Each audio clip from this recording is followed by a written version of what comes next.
മനസ്സുകൊണ്ടും പ്രവൃത്തി കൊണ്ടും എപ്പോഴും നല്ല ഒരു മനുഷ്യനായിരിക്കുക.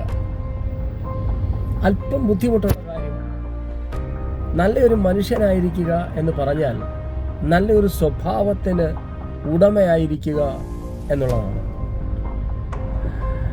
നല്ല സ്വഭാവം കൊണ്ട് മറ്റു പലരെയും നമുക്ക് നമ്മിലേക്ക് ആകർഷിക്കുവാൻ പറ്റും. നല്ല മനോഭാവം കൊണ്ട് മറ്റുള്ളവരെ നമ്മിലേക്ക് ആകർഷിക്കാൻ പറ്റും. പക്ഷെ അല്പം വിഷമമുള്ള കാര്യമാണ് മറ്റുള്ളവരുടെ നന്മയിൽ സന്തോഷിക്കുവാൻ, മറ്റുള്ളവരുടെ ഉയർച്ചയിൽ ആനന്ദം കണ്ടെത്തുവാൻ. നമ്മളോട് കൂടെയുള്ളവരുടെ ഉയർച്ചയിൽ ഹൃദയം കൊണ്ട് നമുക്കൊന്ന് സന്തോഷിക്കാൻ കഴിഞ്ഞിട്ടുണ്ടോ? നമ്മുടെ കൂടെ പഠിക്കുന്നവർക്ക്, ഒരേ ക്ലാസ്സിൽ പഠിക്കുന്നവർക്ക് നല്ല മാർക്ക് വാങ്ങുകയും നമുക്ക് പാസ് മാർക്ക് മാത്രമേ കിട്ടിയുള്ളെന്നും കരുതുക. കൺഗ്രാജുലേഷൻസ്, കീപ്പ് ഇറ്റ് അപ്പ് എന്ന് പറയുവാൻ നമുക്ക് കഴിയാറുണ്ടോ? ഇല്ല എന്നുള്ളതാണ് ഒരു പരിധിവരെ എൻ്റെ ആൻസർ.